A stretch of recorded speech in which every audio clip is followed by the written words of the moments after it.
Okay, ito po ang inyong Pinoy Firearms Instructor na gunsmith din naman. At bago tayo bumati at magpasalamat, ay gusto ko lang munang basahin ang ating content ngayon. Ito ay marami ang nagtatanong at actually ginawan ko nito ng video. Pero dadagdagan na lang natin. Nagmula ang ating content kay Juan Pogi III. Yan. At ang sabi niya ay paano ba tumingin ang Danau?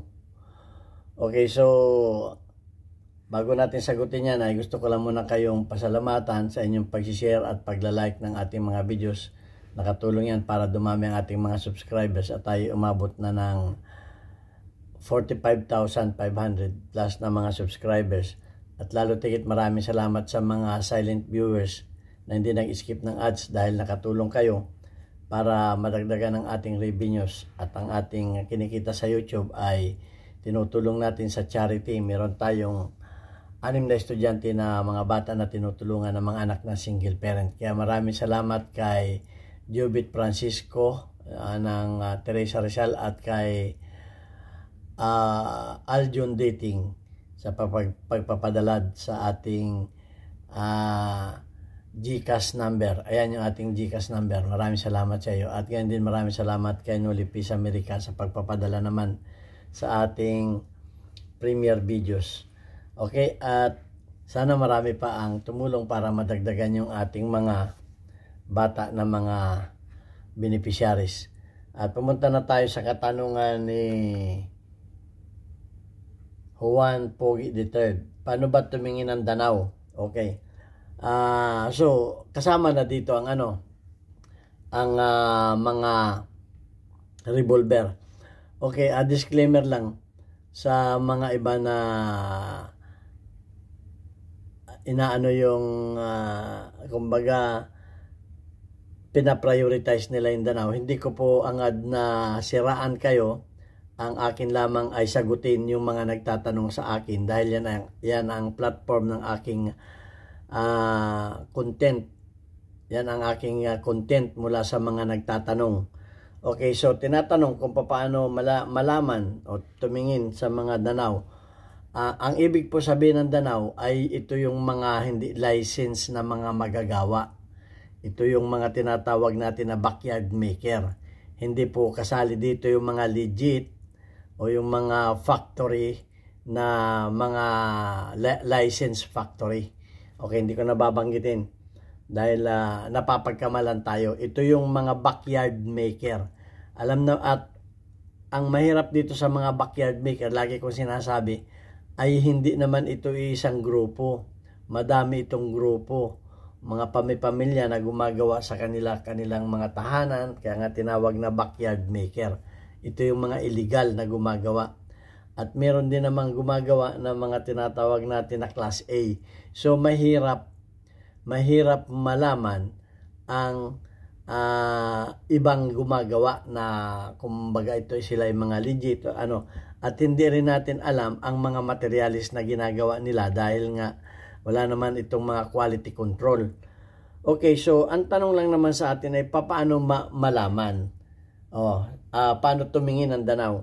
Unang-una, ang gumagawa ng mga yan ay talagang ang pinapakaganda nila at pinupulido nila yung panlabas na anyo.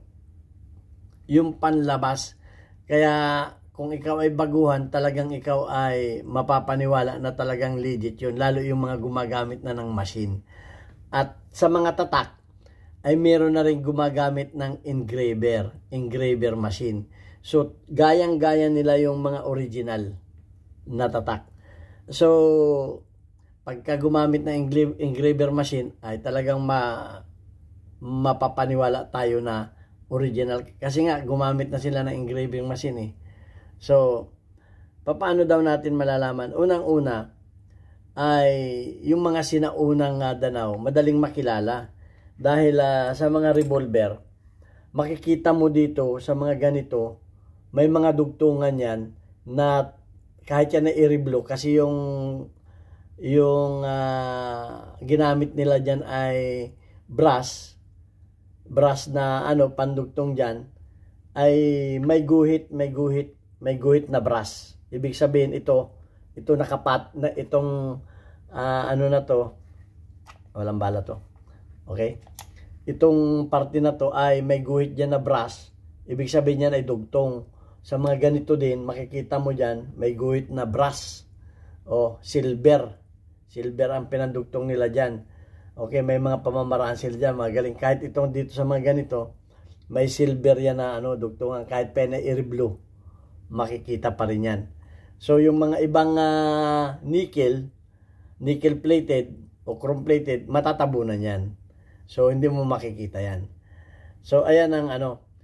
At ang isa pa dyan ay, tingnan mo kung maganda ang ano, tingnan mo kung maganda itong ano, at itong ikot ng kanyang bula.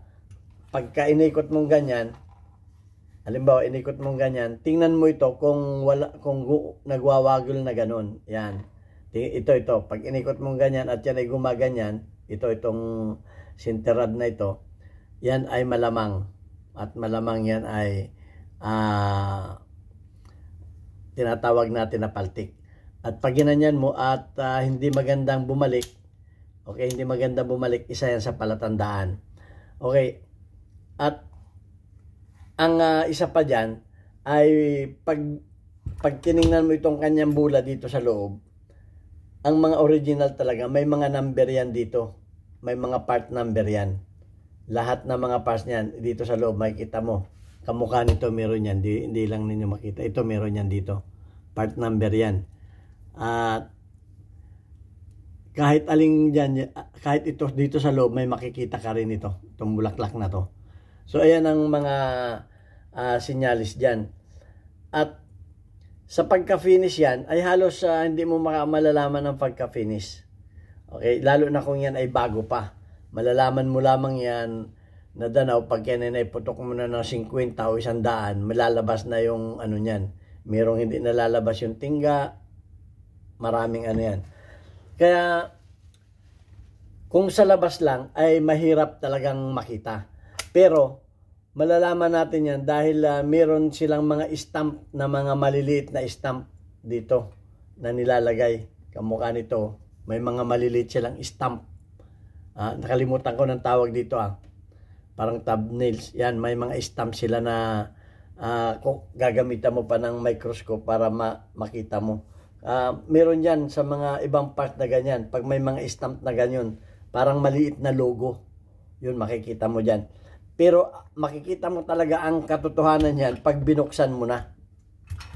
Ito, makikita mo rin dito sa itong takip na to. Itong takip na to, pag ito ay nakalapat, halos ay guhit lamang makikita mo. At kahit dito, yan, may makikita ka rin dyan na part number. May part number yan. May mga number yan, ganyan. At pag binuksan mo na itong loob, dito mo na talaga makikita. Kasi nga, yung iba sa tatak, hindi mo na makita. At yung mga dugtungan niya, pagka ay na nickel plating, hindi mo na makita. Maliban lang kung pag-reblow. So, ayan, ang talagang makikita mo yan, pag nakita mo na yung loob, makikita mo yung loob niyan ay talagang may mga bakas ng kikil at hindi flawless ang loob. Kahit yung mga ganito niya, ito, may mga bakas na ng kikil yan. Diyan mo na makikita yung mga tool mark niya. Sa mga parts, lalo tigit, pagdating dito, itong hand na to, makikita mo dyan na may nakasampay na spring dyan. May nakasampay na spring dyan papunta dito. Na yun ang nagpapabalik nito. At nagpapabalik din yun din ang nagpapabalik nito, yun ang return ng trigger. So makikita mo talaga sa loob. Buksan mo. Pag ikaw ay talagang dudan-duda na, buksan mo na yung loob at makikita mo na yung parts niyan na hindi kasing kinis ng mga original. Okay, wala itong may rebound spring itong kanyang hammer. Yung kalimitan wala. Ang nakalagay lang dito ay yung kanyang spring na nakasampay dito sa kanyang hand. So ayan, sa loob mo talaga makikita. Wala sa labas. At minsan, dito pa lamang sa mga tornilyo, ay makikita mong yung mga tornilyo niyan ay kakaiba na. Pero kung hindi kayo sanay nga tumingin ng mga tornilyo, ay dito muna sa loob, makikita mo na dyan yung mga parts na talaga namang halatang halata na nayaring nayari lang, hindi yari sa mga makina at talagang manually lang na lagari, kikil ang ginamit. So diyan mo talaga makikita yan. Okay. At ang isa pa diyan, itong pagitan nitong cylinder at saka yung barrel ay malaki ang kawang. Ito, at pag ito kinalog mo, malaki talaga ang kalog nito. Pag ginanyan mo, may atras abante pa yan, makikita mo. Lalo pag yung nagamit na. So, maaring yung bago, hindi pa. Pero yun ang talagang makikita mo ay sa loob. Okay, minsan yung mga lapat pa lamang nitong plate cover na to, makikita mo na eh. Ayan. Okay, so, yung iba sa tatak, malalaman mo na kakaagad dahil nga hindi sila gumamit na engraver. So, yun lang ang mano ko. At tinatanong kung paano tumingin, ayun ang una ninyong titingnan. Okay, hindi ko na ulitin. Sa mga 1911 naman, sa mga 1911 pistol, ang kalimitan tatak niyan ay Colt. Alam niyo kung bakit Colt ang kalimitan tatak ng mga gumagawa ng Danaw? Kasi mas mabinta ang Colt. Yan kasi diyan unang nakilala ang 1911 sa tatak na Colt. So Colt ang tinatatak nila. Ganon din, yung panlabas na anyo, napakaganda. Hindi ko napapakita sa inyo, may mga picture ako niyan eh. Pati STI nagagaya nila. At gumagamit na rin sila ng machine. Totoo lang. Pero ang una muna ninyong tingnan dyan, kung mayroon kayong magazine na original, salpakan ninyo ng original na magazine kung talagang swak na swak at maganda. Okay, so halimbawa naman at kumasya naman yung magazine at swak na swak yung magazine, walang kasabit-sabit. Ang ano ko rin dyan, hindi rin ako tumitingin sa tatak. Sa loob pa rin ako tumatatak. Kung makakita kayo ng series 80, ay tingnan ninyo yung kanyang slide kung may butas dito na may pin dito na tinatawag na firing pin safety block. Dito na makikita yan. At tingnan ninyo itong kung meron siya nitong yan yung gumagalaw na yun, yung tumutulak. Hindi ito 1911 inaano ko lang dahil wala tayong 1911. Kinukumpara ko lang. Yan yan. Ito. Kasi meron siyang mechanism na nagpapaano sa kanyang firing pin safety block. Okay. At ang isa pa, pag binuksan ninyo itong grip, ay wala siya nito. Okay. Hindi rin ito 1911 for demo lang ito. Wala siya nitong itong kanyang screw bushing. Ito. Wala siya nito. Kalimitan niyan ay nakapantay lamang at nakadirekta na yung screw dito sa frame. Parang ganito kasi yan, natatanggal yan. Ito yan. So pagka walang ganon, halimbawa naman at kasi nabibili rin ito Nabibili rin ito at pwede mong ilagay diyan. Halimbawa naman at meron yan. Ang ano ko pa rin diyan ay yung loob. Yung loob pa rin ang tinitingnan ko.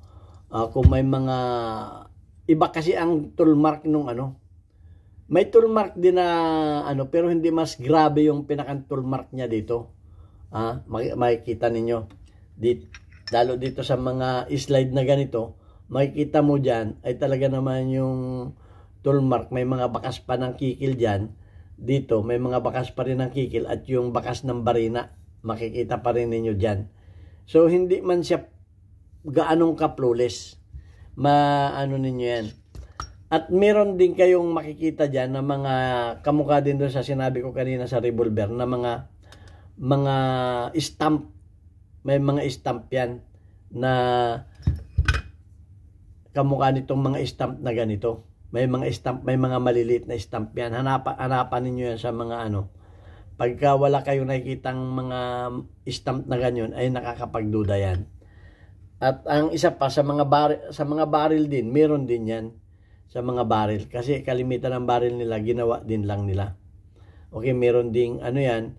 At ang mga barrel ay may mga number din yan. Ngayon, kung walang number, hanapan man lang ninyo ng kahit isang stamp ka nakamukha ng mga ganitong mga stamp na ganyan. May mga stamp yan, parang mga maliliit na logo. Nakalimutan ko ng tawag dyan, pasensya na. May tawag kasi dyan. Kasi sa barrel, meron na rin silang, ang barrel naman kasi, nakakagawa na rin sila ng groove. Okay? So, mahirap din ang ano. Okay, yung sa klase ng bakal, ay mahirap ninyo, kung hindi kayo sanay sa klase ng bakal, ay hindi ninyo malalaman. Kasi yung iba, mabigat ng konti yung mga bakal na ano. Pero kung hindi rin naman kayo sanay, tumingin ng bakal, ay mahirap na. Ang isa pa dyan, kung yung tigas ang gusto ninyong malaman, dapat kikikilin pa ninyo yan o lalagariin ninyo kung madali bagang talaban ng ano, kasi iba ang tigas ng ano, ng mga 4140, lalo kung hinardin. So ayan ang ano. Sa finish din ay hindi rin masyadong natin madideterma kasi nga yung iba hindi nga pare-pareho Kaya yun ang sinasabi ko. Ang akala kasi nung iba, pag sinabing Danau ay isang pagawaan lang, napakarami pong gumagawa niyan Meron talagang pulidong gumawa. In fairness, meron talagang pulidong gumawa at pag hindi talaga kayo sanay tumingin sa mga baril, ay hindi talaga ninyo malalaman. Lalo yung mga gumamit na ng machine. Pag hindi kayo sanay tumingin. So, ang inaano ko talaga dyan, ay yung loob ang tinitingnan ko dyan. Kung pulido ba yung loob. At meron din naman talagang gumagawa nito. Hindi nga pare-pareho. Meron din talagang pinupulido nila nito. At siyempre yung mga ano, at unang-una magduda kayo sa price. Magduda kayo sa price. Ang isang pagdududahan ninyo ay pag tinanong ninyo yung price. Pinakang mahal na 15,000. May makakabili kayo ng 5,000. Siyempre hindi naman nila pwedeng may nagsabi naman na wala daw sa presyo ay alimbawa isang original at isang Danau na original. Itong original kahit ito walang license, ibig sabihin yung pag walang license mura na. Hindi kahit walang license ang original, may price pa rin yan. Hindi mo rin nga lang mahabol ang price do sa mas mahal pa rin yan. Hindi mo pa rin makukuha yan ng mga 15,000. Okay, kung yan ay Good morning. Yes. Tawag ka ni boss. Okay. Sunod na ako. Okay. Okay, hanggang dito na lamang yung ating video. At God bless sa inyo lahat. At sana may natutunan kayo sa ating maiksing video. Hanggang sa sunod nating video. God bless us all.